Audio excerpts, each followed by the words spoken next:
خداوند نے مکاشفہ میں اور اس کے 30 باب میں کچھ بولا تھا. 19ویں آیت ہے. خداوند فرماتے ہیں کہ میں جن کو عزیز رکھتا ہوں، میں جن کو عزیز رکھتا ہوں. اس کا مطلب ہے کہ سارے عزیز نہیں ہو سکتے. بہت سارے لوگ مسیح کے پیچھے تھے لیکن سب شاگرد نہیں تھے. میں جن کو عزیز رکھتا ہوں، خدا فرماتے ہیں ان سب کو ملامت اور تنبیہ کرتا ہوں. اپنوں کو سمجھاتا بندہ، اپنوں کو جس سے وہ پیار کرتا ہے، جن کو عزیز سمجھتا ہے، جانتا ہے، باقیوں کو نہیں.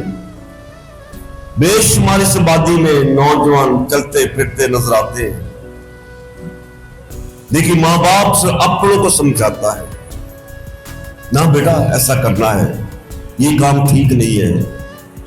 تو خداوند نے یہ بھی بولا میں اپنوں میں اور فرعون کے لوگوں میں فرق کروں گا،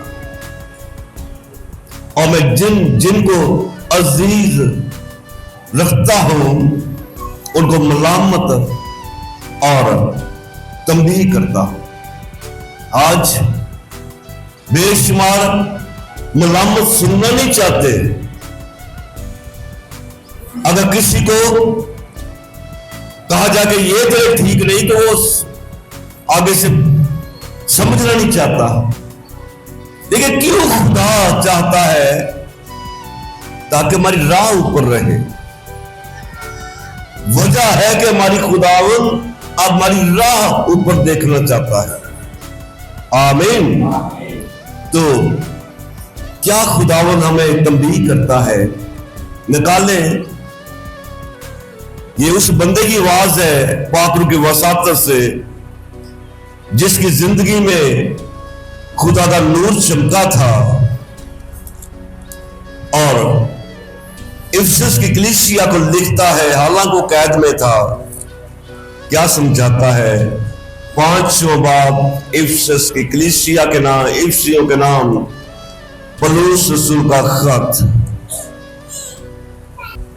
کہ ہمیں کیا کرنا چاہیے؟ 5واں باب اور 15ویں آیت سے پڑھوں گا. پس غور سے دیکھو کہ کس طرح چلتے ہو.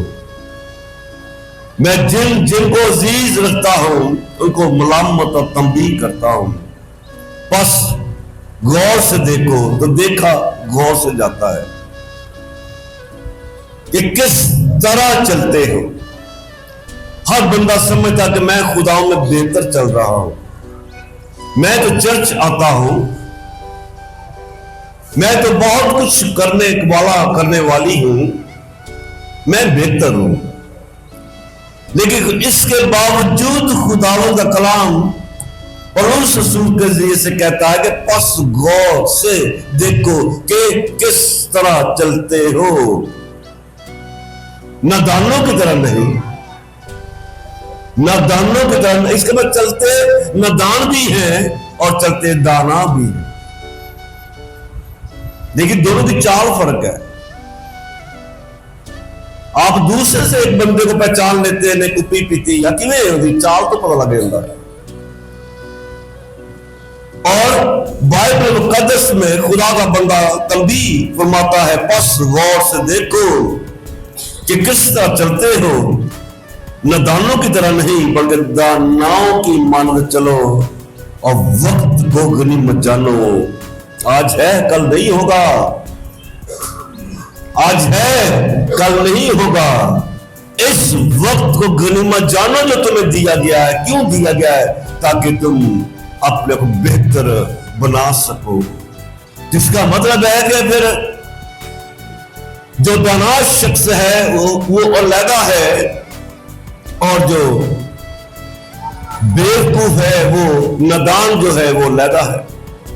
ہو سکتا ہے چرچ میں بھی بے شمار ہو، یہ اگر میں بولوں کہ آپ نادان ہو، آپ بیوقوف ہو، تو آپ غصہ کریں گے نا. اگر کسی کو میں بول دوں لیکن نادانیت تو ہوتی ہے، نادانیت تو ہوتی ہے، لیکن خدا کا معیار ہمارے لیے دانا شخص کا ہے. اس کا چناؤ ہمارے لیے دانا کا ہے کہ ہم دانائی میں چلے. اور دانا شخص جو ہے بائبل مقدس فرماتی ہے کہ وہ کیا کرتا ہے. امثال کی کتاب میں سے پڑھیں گے اور 13واں باب 3 آیت میں لکھا ہے،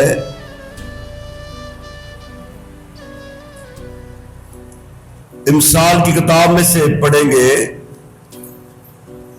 15واں باب اور 7ویں آیت میں آپ کے سامنے پڑھوں گا. داناؤں کے لب علم پھیلاتے ہیں. دانا شخص کی پہچان یہ ہے کہ وہ علم پھیلائے گا. اور علم کیا ہے؟ خدا کلام ہے. وہ جب بھی بولے گا وہ خدا کے کلام کو ہی بولے گا. اور بائبل کہتی ہے کہ ایسا بولو جیسا کہ کلام بولتے ہو. اور بائبل کہتی ہے کہ راست باز اپنے باتوں سے پہچانا جاتا ہے. کسی کے ماتھے کے اوپر نہیں لکھا کہ وہ راست باز ہے، وہ اپنی باتوں سے پہچانا جاتا ہے کہ یہ زندگی راست باز ہے. تو بائبل کہتی ہے، خدا کلام کہتا ہے کہ داناؤں کے لب علم پھیلاتے ہیں. وہ کام نہیں ہونے دیتے، پھیلاتے. پر احمقوں کے دل لیکن نادانوں کے دل ایسے نہیں. نادانوں کے دل ایسے نہیں، ان کا دل تو کسی اور طرف لگا رہتا ہے. کیوں خدا چاہتا ہے کہ ہم اس کے تنبیہ کو عزت دیں، اس کی ملامت کو قدر کریں؟ پیار کرتا ہے، نہیں چاہتا کوئی ہلاک ہو. اپنی قربانی کی فکر کرتا ہے. کیوں قربان ہوا؟ تاکہ ہم زندگی ہمیشہ کی پائیں. اور بائبل مقدس میں لکھا ہے، امثال کی ہی کتاب اس کا 16واں 15واں باب اور اس کی 24ویں آیت کے اندر، میں چاہوں گا کہ یہ آیت سارے مل کے میرے پیچھے بولے. دانا کے لیے زندگی، دانا کے لیے زندگی کی راہ، دانا کے لیے زندگی کی راہ اوپر کو جاتی ہے. دانا کے لیے زندگی کی راہ اوپر کو جاتی ہے تاکہ وہ پتال میں اترنے سے بچ جائے. تھا کوئی جو سر رہا تھا، پکار رہا تھا، رو رہا تھا، اے ابراہیم لازر کو بھیج، اپنی انگلی بگو کے میری زبان تار کر میں جل رہا ہوں. تھا کوئی پتال میں،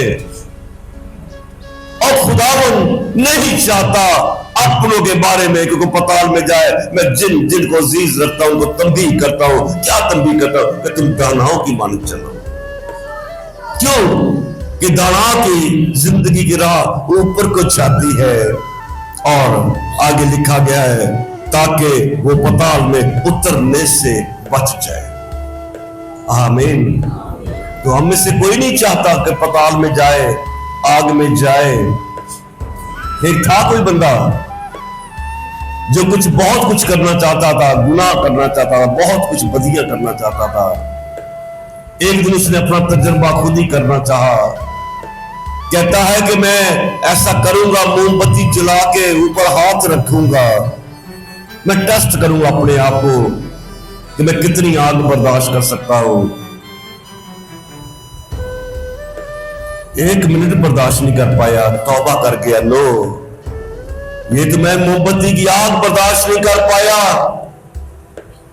کس طرح میں پتال کی آگ کو برداشت کر پاؤں گا؟ مجھے بدلنا ہوگا، مجھے اپنی سوچ کو بدلنا ہوگا.